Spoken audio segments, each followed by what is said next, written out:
Ok, vamos lá. E se eu dissesse que uma única frase, escrita há milhares de anos, pudesse conter uma descrição da estrutura do universo que bate com a cosmologia moderna? É isso que vamos explorar hoje.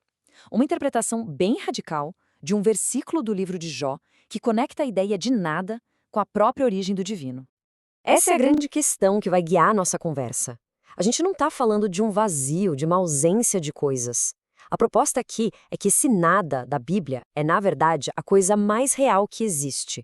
É uma ideia que, sinceramente, vira de ponta cabeça tudo que a gente costuma pensar sobre criação e existência. Bom, para começar a entender essa viagem, a gente precisa primeiro resetar a nossa definição de nada. O ponto de partida aqui não é a filosofia grega que pensa no nada como um vácuo. É o pensamento hebraico antigo que tinha uma visão, olha, muito, mas muito diferente sobre isso. Tá aqui o nosso texto-chave. O segredo todo não está na tradução que a gente lê, mas lá no original em hebraico. A palavra para nada aqui é belimá. E essa análise mais profunda sugere que tanto ela quanto outra palavra, torru, não estão descrevendo um buraco no espaço, mas sim algo bem mais fundamental. Aqui fica bem clara a diferença. De um lado tem o nada que a gente conhece, o vazio, a ausência total. Do outro tem esse tal de nada ontológico que não é a falta de existência, mas pelo contrário, é o alicerce de toda a existência. Pensa assim, não é o buraco, é o próprio tecido da realidade antes de qualquer coisa tomar forma. Vamos para a primeira palavra, torru. Lá em Gênesis diz que a terra era sem forma e vazia, ou torru vaborro. Isso não quer dizer que ela não existia, de jeito nenhum. Quer dizer que era uma realidade infinita, mas caótica, sem ordem, sem limites. Um potencial puro, sabe? E agora o Belimá. A tradução mais literal seria sem qualquer coisa. A interpretação aqui é que isso fala da ausência de coisas materiais, de forma, não de existência. Seria a própria substância da eternidade sobre a qual algo, no caso a Terra, pode ser pendurado. É um nada que tem a capacidade de sustentar. Que loucura, né? Certo.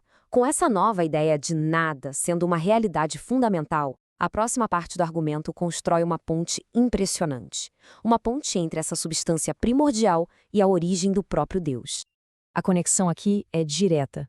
O que Jó chama de Belimar seria o que outras partes da Bíblia, como em Isaías, chamam de a eternidade que ele habita. E não é só tempo sem fim, é a fusão infinita de espaço e tempo, o campo absoluto onde tudo acontece. E se essa realidade é infinita, por pura lógica, ela tem algumas propriedades bem específicas. Ela não precisa de uma causa para existir, porque, bom, ela sempre existiu, ela simplesmente é. E por existir, ela tem sua própria energia. Ela se basta, é uma realidade autossuficiente. Essa linha de pensamento leva a gente para uma cadeia lógica fascinante. Primeiro, existe um espaço-tempo infinito. Segundo, ele tem sua própria energia infinita.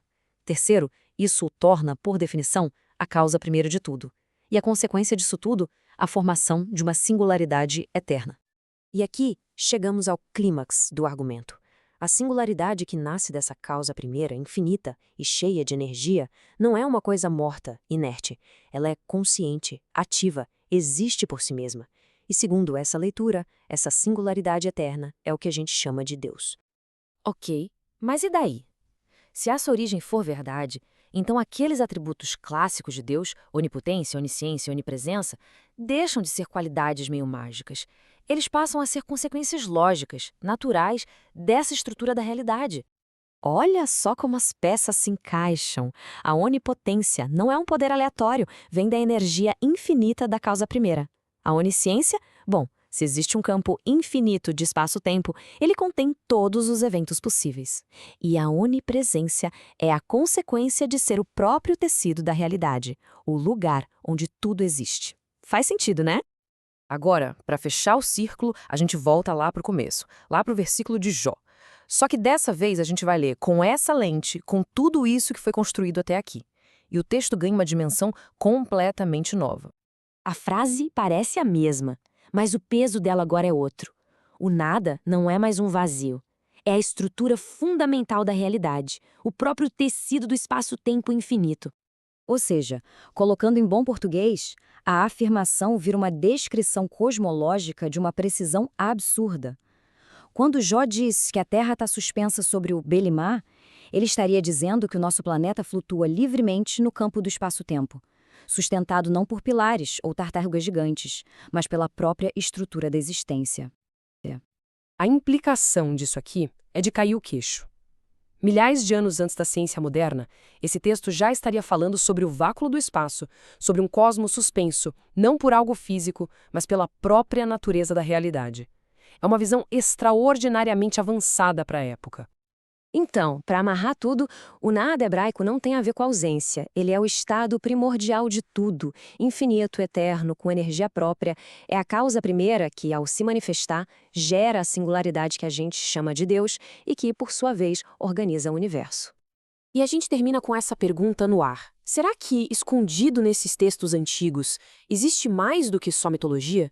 Será que existe uma intuição profunda sobre a natureza do ser, do espaço-tempo, da própria divindade? É uma ideia que convida a gente a reler o passado para, quem sabe, entender um pouco melhor o presente.